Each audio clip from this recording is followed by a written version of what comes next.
യുഎഇയിൽ പൊതുമാപ്പ് December 31 അവസാനിക്കാനിരിക്കെ പൊതുമാപ്പ് ബോധവൽക്കരണവും സഹായവുമായി KMCC നേതാക്കൾ ദൈറയിലെ വിവിധ ഭാഗങ്ങളിൽ പര്യടനം നടത്തി. ഇളവ് പ്രയോജനപ്പെടുത്തുന്നവരെ സഹായിക്കുന്നതിനായി ദുബായ് കെഎംസിസി സജീവമായി രംഗത്തുണ്ട്.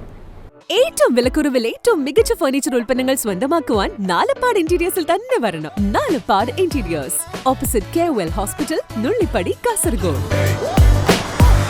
സെപ്റ്റംബർ 1 ആരംഭിച്ച പൊതുമാപ്പ് ഒക്ടോബർ 31 അവസാനിക്കേണ്ടതായിരുന്നുവെങ്കിലും പൊതുമാപ്പ് സേവനം തേടുന്നവരുടെ എണ്ണം വർദ്ധിക്കുന്നത് കണക്കിലെടുത്ത് ഡിസംബർ 31 വരെ നീട്ടുകയായിരുന്നു.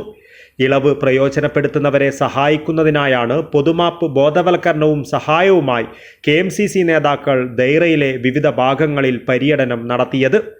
ഇന്ത്യൻ കൗൺസിൽ ജനറലിൻ്റെ പ്രത്യേക നിർദ്ദേശപ്രകാരം Dubai KMCC acting president KPA. Salam, സെക്രട്ടറിമാരായ റയീസ് തലശ്ശേരി, അഡ്വക്കേറ്റ് ഇബ്രാഹിം ഖലീൽ, ജില്ലാ president Salam Kanyappady, general secretary Haneef TR, Ashraf Thottoli, Subair Abdulla, Ibrahim Berike, Faisal Patel എന്നിവർ നേതൃത്വം നൽകി.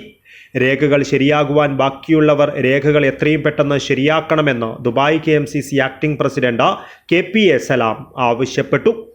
News bureau, Kasaragod.